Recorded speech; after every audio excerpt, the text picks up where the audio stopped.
Long ago and far away in the hamlet of Tinseltown. No, not that one. Further north, up past the Bob Ross Mountains, was Tinseltown. In this happy little village lived Jackson and Charlotte, a brother and sister. Oh, and their dog Winston. The folks there were very busy. Everyone was getting ready for the winter happy time gift-a-palooza. The bakery was baking, the woodworker was woodworking, the printers were printing. PC load letter. And the florists were, floristing. Jackson and Charlotte were watching the hustling and bustling and came across the town's mascot, Mr. Snowman. He looked a bit sad. What's wrong? Asked Jackson. Oh, I'm just a little cold, said the Snowman. Here, have some of our hot chocolate. It should warm you up, said Charlotte. Said Winston. Mr. Snowman took a huge gulp. Wait, no! Shouted the mayor, but it was too late. The hot liquid melted Mr. Snowman. He was now a puddle of mush. The townsfolk were horrified. How could you? Oh my. Awful children. You will hang for this. I used to like kids, but now I don't. The mayor told the angry mob to calm down. Oh dear kids, you've certainly made a mess of things. We were just trying to help, said Jackson. What can we do to fix this? Charlotte weakly asked. Said Winston. You must travel through the dark forest of Henson, past the railways of hindrance into the grunge swamp and head beyond the token pasture. Then enter the evil Snow Queen's castle at the top of Metaphor Summit.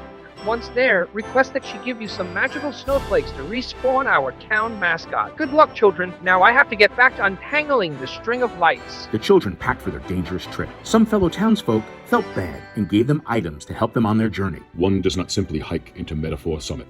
Here, you can have my box of gingerbread cookies. And my first aid kit. And my crafting supplies. And my axe. They headed on their way. Said Winston. They walked for several miles and finally entered the dark forest of Henson. It was cold, creepy, and claustrophobic. But the children were not afraid or chilled. Their family bond kept them brave, and their thermal socks kept them warm. But they did not know what dangers awaited them in these evil woods. After some time, they heard a deep growl. It was getting closer. Then, out from behind a tree came the biscuit beast, round, blue, fuzzy, and very hangry. Cookies, he bellowed. Cookies or I eat you. So the children gave him a box of gingerbread cookies and went on their way, leaving the biscuit beast happy, gobbling up the tasty treats. Then, further along, they came to a railroad crossing, the railway of hindrance, and a train was approaching. Could it be the Polar Express? You would think that, but no, that would be a copyright infringement. It was, however, the Arctic local cargo transport, and it was fully loaded and very, very, very long. So Jackson and Charlotte sat with Winston in awkward silence. Sometime later, they traveled further. The air began to stink. The ground was muddier. They then realized they were entering the grunge swamp. Then they heard a gurgling and saw a bubbling, and out of the muck rose the cranky swamp troll.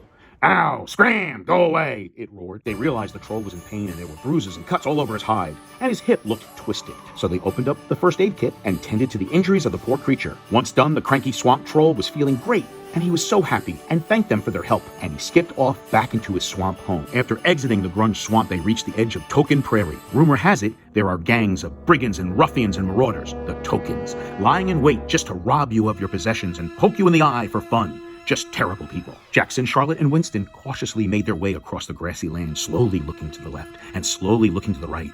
Then suddenly, a not-so-fearsome battle cry rang out. Give us your stuff! Give us your stuff! They were surrounded by a gang of pickpockets, the Tokens. Give us your stuff! They demanded.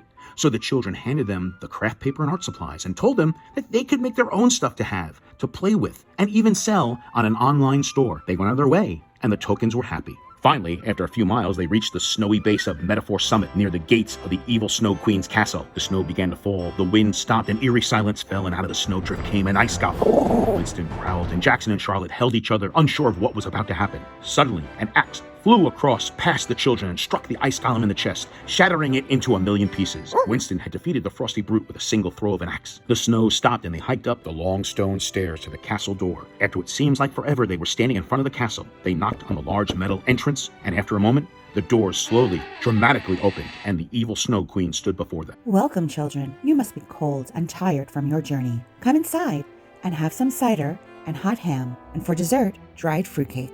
The children realized the evil Snow Queen wasn't evil. Even though she offered them fruitcake, she wasn't evil at all, just had bad PR. They told the now not evil Snow Queen their troubles with melting Mr. Snowman and how they had to fix it and save Tinseltown's winter happy time gift-a-palooza and make the villagers happy. She reflected for a moment, and then she offered them a bag of magic snowflakes and a ride on Walter, her super-fast reindeer, to return home as soon as possible. The children were thrilled. They thanked her. She told them come back any time they wanted more fruitcake. They hopped on Walter the reindeer, and he sped them on their way back to Tinseltown. They raced quickly over the shattered ice golem trying to pull himself together, cruised past the tokens listing their creations on eBay, flew past the swamp troll doing jazzercise, leapt over the Arctic penguin local cargo transport that was slowly making its return trip, and zipped by the biscuit beast napping happily in a food coma, or maybe diabetic shock. Finally, landing in the market center of Tinseltown, the folks gathered around. The children opened the bag of magical snowflakes and poured it over what was left of Mr. Snowman. A swirl of special effects appeared. They glowed and sparkled and brought the mascot back to life. Ow! That really hurt. Everyone cheered and clapped and cheered some more. The children had saved the festivities. The end. And the moral of the story is never give drinks to snowmen.